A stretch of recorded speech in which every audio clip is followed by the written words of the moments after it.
Hey everyone, and welcome back for another deep dive. Today we're going to be tackling something that I know is on a lot of people's minds. Yeah, It's the 2026 Social Security COLA update. it's a big one.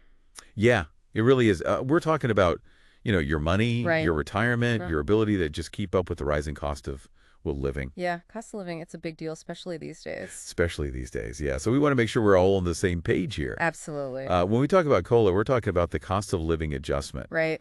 And it's designed to make sure that as prices go up, your benefits try to keep pace. Exactly. You don't want to be losing buying power every year. Exactly. You don't want to fall behind, right? Right. So the projection for 2026 is a 2.8% COLA. Okay. So what that means is if you're getting, let's say, $1,500 a month right now, Mm-hmm. you could be looking at an extra $42.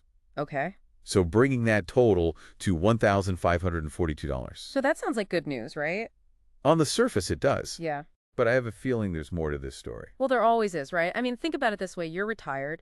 A lot of your money is probably going towards healthcare. Yeah. And we all know healthcare costs, they tend to rise a lot faster than everything else. Yeah, for sure. So that 2.8% might not even cover those extra medical bills? Exactly. And that's why we really need to dig into how this 2.8% is actually calculated. Okay, so break it down for us. So it's all based on the Consumer Price Index, the CPI. Okay, I've heard of that. It measures the average change in prices for a whole bunch of goods and services. But isn't the government constantly trying to adjust that to reflect like what's really happening? they try to make it as accurate as possible. Yeah. But it's a really complex process. And, the CPI gives different weights to different things, like housing has a heavier weight than entertainment, for example. Makes sense. But for a lot of seniors, healthcare might be a much bigger part of their budget than the CPI really accounts for. So for someone on a fixed income, that difference between the average and their actual costs could be a real problem. It can be a big problem. So, okay, we've laid out the problem, but what can people actually do with this information? Okay, well, first of all, you got to stay informed. Right.